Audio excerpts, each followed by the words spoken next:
زبردستی د کافر سره نشته خو چې کلمه دې وویله الله سره دې لوز وکړو پیغمبر ته وایي چې زه منم نو بیا خو د دغه کلمې څه شروط دي د هغې په سوري کې به ژوند تېری ته بیا رانیوی کېږي ځکه چې ته مزې اخلي د دین نه دین کې مزې دي فائدې دي د دنیا هم او د آخرت هم نو ته به رانیوی کېږي یو سړی دی شراب څکي د وخت حاکم یې منع کوي سزا به ورکوي بل وایي نه جینو په دین کې حضور زبردستي نشته دا سړی مسلمان دی په ده باندې به احکام د دین هغه لاګو کېږي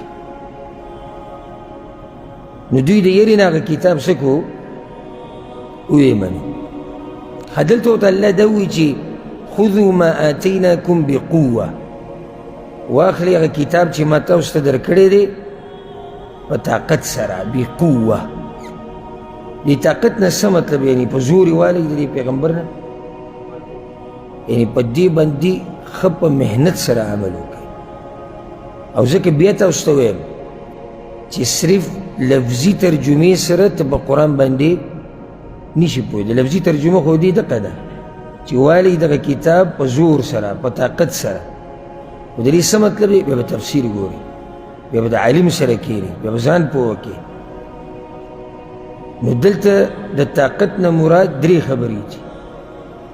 یو والی دا کتاب بقوه یعنی سره د علمه ځان پې پوه کړي دغه شان بقوه والی دا کتاب سره د عمله محنت به کوئ خپل زور او طاقت به لګوئ چې په دې کتاب عمل وکړئ او یو ښکلې خبره بعضو مفسرینو ذکر کړې هغه ده بقوه یعنی والی دا کتاب داسې چې ټوغې مه ګڼئ ګورئ دا به ټوغې نه وي دا ښه رښتینی کتاب دی په دې به په صحیح طریقې سره عمل کوئ دا نه چې تاسو ټوغې جوړې کړئ ټوغې نه دي بل ورته الله دا وایي چې واذکروا ما فیه کم احکام چې په دې کې دي نو هغه څه کوي هغه رایاد کوي د دین نصیحت والی دې کې یو لویه فایده زموږ ټولو دپاره هغه دا ده چې آسماني کتابونه صرف د تلاوت دپاره نه نازلېږي اوس موږ سره دا قرآن آسماني کتاب دی دا نه چې ته به صرف ښکلی راښکلی او غلاف ته وله جوړ کړی واذکروا ما فیه په دې کې دننه څه دي ته خو دا هم وګوره که نه د دې نه به نصیحت لري د الله د کتاب نه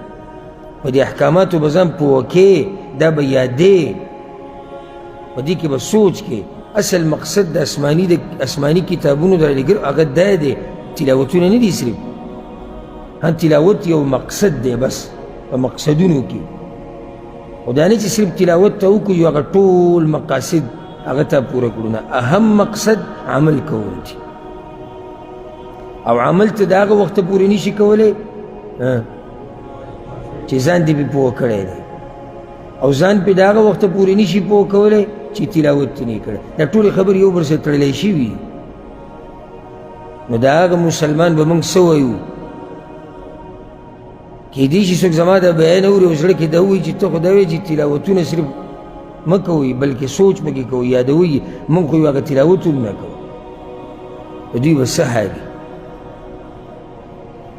تلاوتونه هم نه کوي بلکل لاس وله نه وړي لعلکم تتقون دې دپاره تاسو کې تقوا راشي معنی دا چې په آسماني کتابونو چې د عمل وکړو نو تقوا به د پکې راشي دوی څه چل وکړو ثم تولیتم من بعد ذلک نو بیا تاسو واوړېدئ وروستو د دغه لوز نه یو پرې لوز وکړو چې صحیح ده موږ دا خبره منو بیا د دې نه واپس شو او د دې وضاحت به په یو څو ایتونه وروسته راشي چې دوی ووایي سمعنا وعصینا په هغه وخت کې ومنله او بیا یې پرېښوده دا مطلب دی چې بیا تاسو واپس شوئ دې لوز نو دا د دوی د مشرانو یو عیب دی چې د الله د لوز نه څه شو واپس شو فلولا فضل الله علیکم ورحمته نو که چرته نه وی فضل د الله په تاسو او مهرباني د هغه لکنتم من الخاسرین نو وی به تاسو د تاوانیانو نه. فضل د الله دلته تی مراد توفیق د توبې دی. رحمت د الله دا دی چې هغه توبې دله قبوله کړه. که چېرته نه وی په تاسو باندې د الله فضل یعنې توفیق د توبې نه وی درکړی او د الله رحمت یعنې توبې دله به یې قبوله کړه. صرف توفیق نه دی ورکړی بلکې د توفیق سره ورله توبه هغه هم قبوله کړه. نو معنی دا چې دې آیتونو کې د دوی د مشرانو عیب هم بیان شو او د دوی په مشرانو چې الله یو احسان کړو هغه هم بیان شو. بله خبره موږ دا وی چې د دوی په مشرانو کې یو عیب دا و چې دوی به هیلې جوړولې د الله په احکامو کې. نو د هغې وضاحت ولقد علمتم الذين اعتدوا منكم في السبت او یقینا تاسو ته معلوم دی هغه کسان چې زیاتی کړی و ستاسو نه په ورځ د خالي کې. تاسو ته معلوم دی هغه کسان. الله ولې دا خبره دې شو کړه چې ولقد او یقینا د دې دپاره وکړه چې د یهودو د مولیانو به دا قصه پټوله او د پیرانو دا به دې دپاره پټوله چې د کشرانو ته د دې پته ونه لګي چې الله په موږ باندې کم ذلت راوستی او زموږ د مشرانو نه شادوګان جوړ کړي. نو هغوی به دا خبره پټوله را پټوله. نو الله وایي دغه خو ته ښه یقینا معلومه ده خو هسې پټوي را پټوي. تاسو ته معلوم دي هغه کسان اعتدو معنی زیاتی کړی فی السبت د خالي په ورځ کې. حاصل دا دی چې موسی علیه السلام دوی ته ووایي چې تاسو یو ورځ غوره کړئ د ځان دپاره په هفته کې یو خاص ورځ او جمعه وی غوره ورځ ده. خو دوی وی نه د هفتې ورځ غوره ده. اختلاف پکې پیدا شو نو دوی کومه ورځ غوره کړه؟ د هفتې د خالي ورځ یې غوره کړه. او دا به یې وي والعیاذ بالله وی د اتوار نه د جمعې پورې شپږ ورځې دي الله پکې ځمکه او اسمانونه پیدا کړي دي بیا الله ستړی شو نو د هفتې په ورځ یې دمه کوله. نو موږ هم دغه د خالي د ورځ ځان له غوره کوو. نو هغه غوره ورځ ترې خطا شوه. نصاراو ته چې کله اختیار ورکړی شو هغوی نه هم خطا شوه نو هغوی د اتوار ورځ واخسته. مسلمانانو له الله غوره ورځ ورکړه. کله چې دوی دا ورځ ځان دپاره غوره کړه الله پې په دغه ورځ کار کسب منع کړو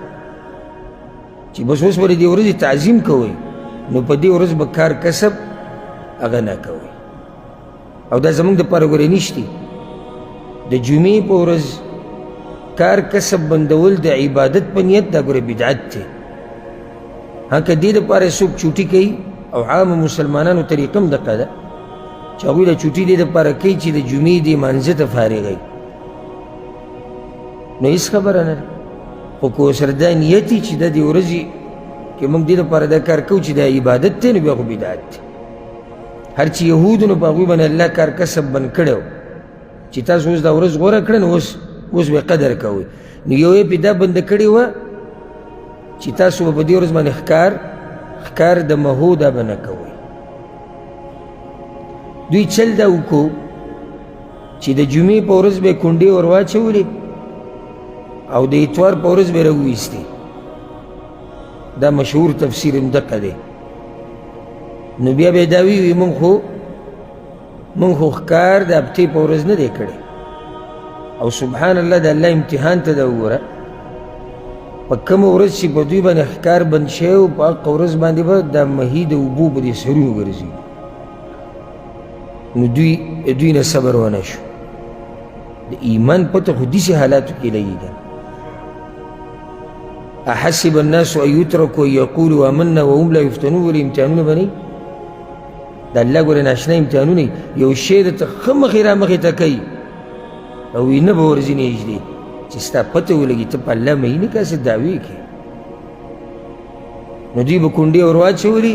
د جمعې په ورځ راوچتې به یې کړې اتوار بور مونږ کله ښکار کړی مونږ خو خالي بور ښکار نه کړی دا اوس هیلې د الله سره او هم د الله سره نو ځکه زموږ په شریعت کې هیلې نشتي او په دې باندې امام بخاري رحمه الله باب کتاب راوړی دی په خپل صحیح بخاري کې چې دا هیلې میلې په شریعت کې نشتي رد یې کړی دی په بعضو باندې چې په دین کې رای استعمالوي د اصحاب الرای دوی دا هیلې میلې وایي دا په دین کې شتي وي نو دین کې هیلې دا نشتي او څه ناشنا دلیل ورکوي خبره بیا اوږده شو غسې واضح به یې وی ګوره ایوب علیه السلام قسم خوړلی و چې زه به دا ښځه 100 دورې به یې وهم وی الله ورته وایي چې ته یو جارو راواله چې په هغې کې 100 ډکې اوبه دې ووه وی دا هیله نه شو دا څومره ظالمان دي تپوس دا دی دا ته چې هیله جوړې تا سره پې دلیل نه وي ایوب علیه السلام ته خو الله ویلي چې دا خو هغه د الله په حکم عمل کړی ته ته هیله و یوسف علیه السلام چې د رور په سامان کې پیالۍ کېښوده دا هیله نه الله وی کذلک کدنا لیوسف الله وی دا طریقه موږ جوړه کړې دا خو د الله ښوولې نو په شریعت کې هیلې میلې دا نشتي الحمدلله د یهودو دا کار و چې هغوی به هیلې جوړولې لکه حدیث کې راځي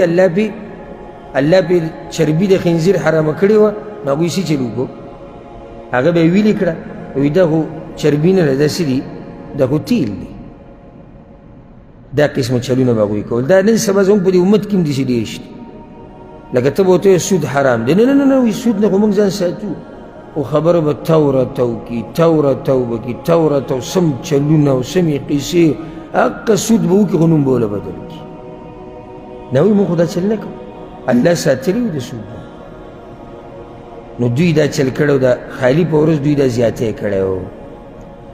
فقلنا لهم كونوا قردة خاسئين بس وی منګه هغوی ته شئ تاسو شادوګان ذلیلان الله ته شادوګان جوړ کړي او حقیقي شادوګان یې ته جوړ کړي په دې کې دا بعض مولیان تاویلات کوي زړه یې وله مسخ کړی او شکل یې وله مسخ ګوره الله وایي قردة نو بس قردة او الله قادر دی په دې باندې الله ته شادوګان جوړ کړو دوی ګورې یو څو ورځو دپاره ژوندي وو بیا ډېر وخت ژوندي نه وو بیا پې مرګ راغی نو که څوک دا سوال وکړي چې دا خو شادوګان شو نو الله به یې څنګه رانیو او دوی ته څنګه پته ولګېدی چې الله به موږ عذاب راوستل ته خو د هغوی نه شادو جوړ شو نو جواب دا دی چې صرف شکل د شادوګانو نور زړه هر څه احساسات خو حق شان و شعور دوی پوهېدو چې دا الله به موږ باندې عذاب راوست دا خاصئین یې ورسره ولي ووایي ذلیلان اصل کې شادو کوم چې زناورو کې دی د ذلیله خو نه دی خو دا ذلیله په دې و چې دا د انسانانو نه شادوګان شو نو ځکه دا ذلیله و هغه دا چې کوم الله شادوګان پیدا کړي خو ذلیله نه وي دا خو د الله یو مخلوق دی خو دوی ذلیله و ځکه چې الله د انسانانو نه دوی شادوګان مسخ کړي وو بله دا چې بعض خلک دا خبرې کوي وی دا وسنی شادوګان چې کم دي دا د هغوی په نسل کې دي دا بې دلیله خبره ده بې اصله خبره ده دا شادوګان چې کم دي دا د وخت نه دقه شان شادوګان دي او لا دا پرېږده د دهریو او ملحدینو خبرې که دې واورېده هغوی څه وایي هغوی د انسانان اصل کې شادوګان دا ټول انسانان اصل کې څه وو شادوګانو خو ورو ورو ترقي کېده نو دوی دې ځای ته راورسېد نو سخت خوشحالیږي دغه ملحدین دې ته چې موږ ته څوک شادوګان ووایي موږ وایي اصل شادوګان خو بیا ترقي کېده نو موږ دې درجې ته راورسېدو کومو شادوګانو چې ترقي نه ده کړې نن هغوی هم شادوګان ګرځي ناشنا عقل دی ګمراهان فجعلناها نكالا لما بين يديها وما خلفها نو موږ وګرځوله دا واقعه عبرتناکه سزا د هغه چا دپاره چې مخکې د دې کلي نه دي او هغه چې وروستو دي وموعظة للمتقين او نصیحت دپاره د تقوا والو. معنی دا چې د قرآن دا قصې چې الله یې بیانوي داسې نه بیانوي د خون اخیستو دپاره، د دې نه به عبرت هلي. فجعلناها نو موږ وګرځوله دا واقعه، دا ضمیر خو یا واقعې ته راجع دی او یا کلي ته، ځکه چې په دغه کلي دا عذاب راغی نو الله وایي دا کلی موږ وګرځوو یو عبرت. یا معنی دغه امت دغه ډله چا چې دا کار کړو د دوی نه د عبرت یو قصه جوړه کړه د ټولو خلکو دپاره، که هغه مخکې دي او که هغه وروستو دي. وموعظة للمتقین او د دې امت د تقوادارو دپاره نصیحت دی. هغه وخت کې چې څوک د کلي نه غیر چاپېره د هغوی دپاره خو دا عبرتناکه سزا شو، زمونږ دپاره څه ده؟ زمونږ دپاره نصیحت دی چې دې نه ځان بچ کړي. للمتقین د تقوادارو دپاره. ها بل عیب د دوی د مشرانو دریم د الله په حکمونو کې چون چرا کول. چون چرا څه ته وایي؟ یعنې زر ورته غاړه نه ایښوده، او که منل نو د ډېرو قصو نه بعد منل، او دا طریقه نه ده د مؤمن. مؤمن ته چې د الله حکم راورسي بغیر د چون چرا چونکې چنانچې څنګه ولې کیدی شي نشي دا قصې به پرېږدي، دا اړیک به پې عمل کړي. وإذ قال موسى لقومه او کله چې وی موسی علیه السلام خپل قوم ته ان الله یأمرکم یقینا الله تاسو ته امر کوي ان تذبحوا بقره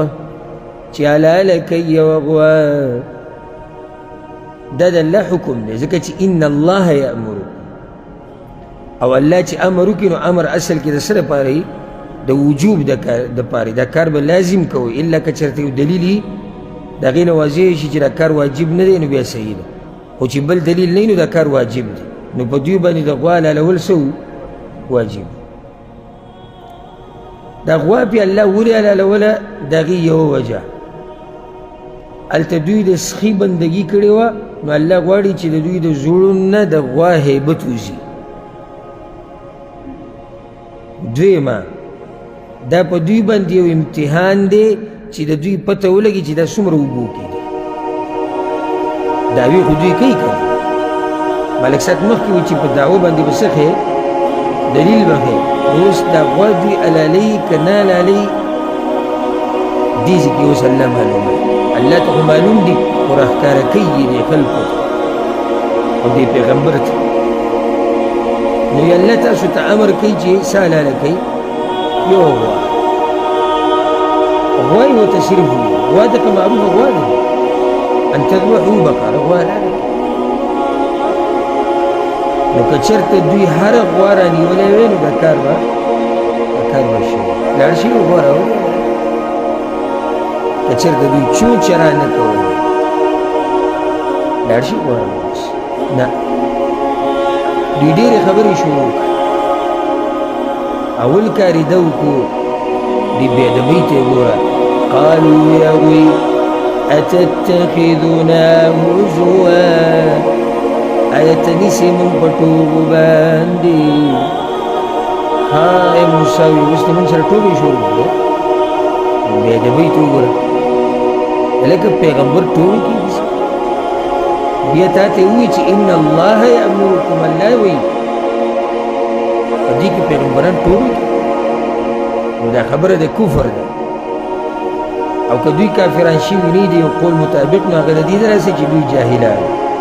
نور دا کار د څه دی؟ دا د کفر دی. حتی موږ پورې ټوغې کوي. قال ووایي هغه اعوذ بالله زه پناهي نیسم په الله پورې ان اکون من الجاهلین د دې نه چې زه شم د ناپوهه خلکو نه. الله دې نه کړي چې زه په جاهلانو کې شم. نور جاهلانو کې څه جاهلان په الله دروغ جوړي، ځکه چې علم مو سره نه، چا سره چې علم نه دی په الله دروغ جوړي. او ځکه کله چې موږ دا نصیحت کوو دې بعضو ملګرو ته چې دعوت او تبلیغ کوئ سره د علمه، دا بعض دا خبره د تعصب په دغه ووایي چې دا څنګه او دا ولې لکه موږ د دې دپاره وایو چېرته د خولې نه دې داسې خبره ونه وځي چې هغه دروغ جوړ شي په یا په پیغمبر باندې ځکه چې دا کار د جاهلانو نه کېږي موسی علیه السلام ورته وویل الله دې نه کړي زه خو الله پورې پناه نیسم د جاهلانو د کارونو نه الله مې د هغې نه ساتي جاهل خو نه یم زه پیغمبر یم الله وایي چې غوا حلاله دوی اوس کیسې شروع کړې ګوره عمر به د غوا څومره رنګ به یې څنګه صفت به یې څنګه کار به یې څنګه او داسې مرضیان زموږ په دې امت کې ډېر شي شته لږ نه ښه ډېر یو حدیث ته ورته بیان کړو چې هغه د ده د مذهب موافق نه دی د ده د کلي د ملا د رای مطابق نه دی د ده د مشرانو د عمل موافق نه دی نو دی به اوس دومره خبرې راوباسي دومره خبرې چې په څه طریقه په دې حدیث باندې عمل هغه ونشي دا بعینه هغه صفت دی کوم صفت چې په یهودو غوا حلاله کوي نه دا به سم دا به سم دا به سم دې بعضو ته دا وایي چې پیغمبر دا کار کړی څنګه یې کړی په ځوانۍ کې کړی که بوډاوالي کې کړی کم وخت کې چې کوو روغ کو بیمارو کم وخت کې چې کوو مدینه کې که مکه کې منسوخ شوی خو نه دی په دې کې اختلاف دې مسلې کې شته او که نشته فقه کې دې باره کې څه راغلي دي د پاکستان مولیان خو بل څه وایي د افغانستان هغه خو بل څه وایي او دا خو د سعودي عرب مولیان دا خبره کوي د کعبې امام داسې وایي د مدینې هغه داسې وایي هغه بل صابیق صاحب دا وایي مفتي صاحب خو دا وایي او دا خو د معاشرې کې نو موږ پښتانه بس دا و موږ پښتانه حدیث مقابله یعنې زموږ په معاشرې کې ولیاذ بالله لکه دا عمل صحیح نه دی دا خبرې دا د مؤمن شان نه دي حدیث راورسېدو عمل کوي اوس دوی ته ګوره قالوا ادع لنا ربک هغوی وویل وغواړه زموږ دپاره د خپل رب نه بله بې ادبي څه خپل رب خو ستاسو دی د الله نه وغواړه څه وغواړه یبین لنا ما لونها چې بیان کړي موږ ته چې یبین لنا ما هي چې بیان کړي موږ ته چې څنګه د دا غوا اصل کې دا تپوس د عمر دی څنګه د دا غوا یعنې عمر یې څنګه دی څومره عمر یې قال وی موسی علیه السلام الله ورته نو موسی علیه السلام دوی ته انه یقول یقینا الله وی انها بقره دا غوا ده لا فارض ولا بكر نه بوډۍ زړه ده او نه نوې ځوانه ده عوان بین ذلک درمیانه ده په منځ د دې کې فافعلوا ما تؤمرون بس وکړئ هغه کار چې تاسو ته حکم کېږي عمر یې دا دی خبره دوی سخته کړه اول خو مسله څه وه چې غوا حلاله او دوی ته پوښتنه کوي چې عمر یې څومره دی اوس پسې ګرځي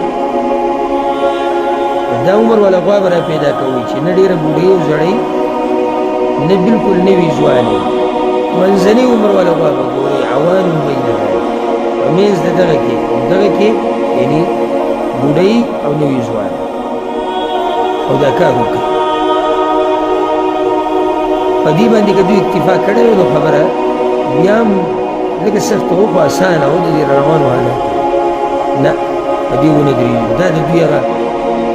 د الله احکاماتو ته غاړه ایښوده په اسانۍ سره دا دوی کوي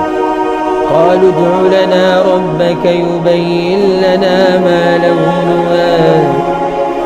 وی هغوی وغواړه زموږ دپاره د خپل رب نه چې بیان کړي موږ ته چې څه دی رنګ د دغه غوا رنګ یې څه دی قال وی هغه انه یقول یقینا الله وی انها بقرة صفراء یقینا دا یوه غوا ده زیړ رنګ والا فاقع لونها خالص دی زیړ رنګ داغي تسر الناظرین خوشحاله کوي کتونکو لره دا یې رنګ دی خبره دوی د لاسه سخته شو رنګ به د غوایي زیړ خو زیړ به څنګه فاقع فاقع معنی خالص خالص زیړ رنګ به چې بل رنګ ورسره پکې نه تسر الناظرین چې خوشحالۍ کتونکو لره داسې ښایسته صفا رنګ ولري او دا یو فایده ده کې چې په دې رنګونو کې هم الله ناشنا اثر اچولی دا په سترګو باندې اثر کوي لکه شین رنګ چې دا د جنتیانو لباس هم دی نو شین رنګ ته چې سړی وګوري سترګو ته سکون میلاوي ځکه د انسانانو فطرت او طبیعت دا دی چې دوی هغه ځای ته ډېر زور کوي چې کوم ځای کې شینوالی ډېر وي ځکه چې هلته دوی سکون محسوسوي نو سور رنګ ته وګوره نو سور رنګ د سړي دا زړه راتنګېږي په هغه ځای کې چې کوم ځای کې سور رنګ وي بیا زیړ رنګ ته وګوره نو دا داسې رنګ دی چې په دې سترګو باندې ښایسته لګي او زیړ رنګ مزیدار رنګ وي کتونکی ورسره خوشحالېږي سپین رنګ ته وګوره سپین رنګ سره دا زړه پراخه شي دا طبیعت ته سړي پراخه شي هغه ځای پې پراخه ښکاري نو داسې په دې رنګونو کې اثر دی چې دا پکې الله اچولی دی او په دې سترګو باندې اثر کوي چې څوک ورته ګوري دغه شان دا زیړ رنګ دا مالټې والا رنګ دا سور رنګ دا سړی وږی کوي هم دی چې سړی ورته ګوري نو ځکه اکثر دا غټو هوټلو والا چې د دوی د بوډونو دنده د کرسو د ټیبلو د دې رنګ دقه یې زیړ سور مالټې رنګ یې دا رنګونه دا دې سړی وږی کوي چې سړی ورته ګوري نو سبحان الله د الله څه ناشنا مخلوق دی چې هغه پیدا کړی دی اوس په دې ځای کې دوی خبره ودرولی وي نو خبره بیا هم څه نه اسانه وه نه درېیمه غوښتنه قالوا ادع لنا ربك يبين لنا ما هي دوی وغواړه زموږ دپاره د خپل رب نه چې بیان کړي موږ ته چې څنګه دی صفت د دغې غوا د عمر خو یې پته ولګېده د رنګ هم پته ولګېده نو عمل یې څنګه دی صفت یې څنګه دی څه کوي څه نه کوي دا راته ووایه إن البقرة تشابه علينا یقینا دا غوا ګډوډه شوه په موږ باندې دوی په ځان باندې په خپله ګډوډه کړه الله خو نه ده ګډوډه کړه وایي په موږ باندې غوا ګډوډه شوه تاسو ګډوډه الله خو نه و ګډوډه کله چې صحابي تپوس وکړو یا رسول الله دا حج په کال کې یو پېر پیغمبر صلی الله علیه وسلم وایي حج لازم ده او یو پېر پیغمبر صلی الله علیه وسلم بیا یې تپوس بیا پیغمبر صلی الله علیه وسلم جواب ورکوي وی یو پېر خو که دې نه زیات شي تاسو یې طاقت نه لرئ او بیا یې منع کړو صحابه کرام د ډېرو تپوسونو نه بس شریعت ته دا وایي چې حج یو پېر په عمر کې لازم دی بس یو پېر لازم نو بیا دغه تپوس ته پکې ضرورت نشته کیدای شي دې داسې مسله څه شي سخته شي او پیغمبر شتي او وحي را روانه پیغمبر صلی الله علیه وسلم درې شپې د تراویح لمونځ کړی دی جمع سره بیا یې پرېښود د څه د یېرې نه واجب نشي لازم نشي د امت به بیا نشي کولی او ځکه حدیث کې راځي چې په خلکو کې لوی مجرم هغه دی د جرم په اعتبار سره چې د ده د سختۍ او د سوالونو د لاسه په مسلمانانو باندې یو حکم سره شي نو دوی اوس وایي چې ګډوډه شوي دي په ځان باندې هم ګډوډه کړې وإنا إن شاء الله لمهتدون او یقینا من که چرته د الله خوښه شي مقصد ته رسېدونکي یو مهتدون یعنې هدایت به راته میلاو شي دې ځای کې د هدایت نه مراد یعنې لاره به راته میلاو شي دې غوا ته به ورسو که کچرته الله ووایي او په دې کلمه کې دومره برکت دی چې علما وایي که چېرته دوی دا ټکی نه وی ویلی که نه نو د مرګه پورې به دوی ګرځېدی په دې غوا پسې خو دا به نه وي پیدا کړی دلته دا فایده ده چې کله مو یو کار کولو اراده دي نو انشاءالله به سره وایي دې باره کې به انشاءالله روانو ایتونو کې هم خبره راشي لوی برکت دی به انشاءالله څه کارونکې به انشاءالله که الله وواړي نو دا کار به کوو ځکه چې ستا اراده د الله د ارادې نه لاندې ده وما تشاءون الا ان يشاء الله څو پورې چې الله یو کار نه غوښته کې انسانان ډېر غواړي نشي کولی چې الله وغواړي به کېږي نو دوی دغه ټیم کې ښه کار دا وکړو چې څه یې ووایي انشاءالله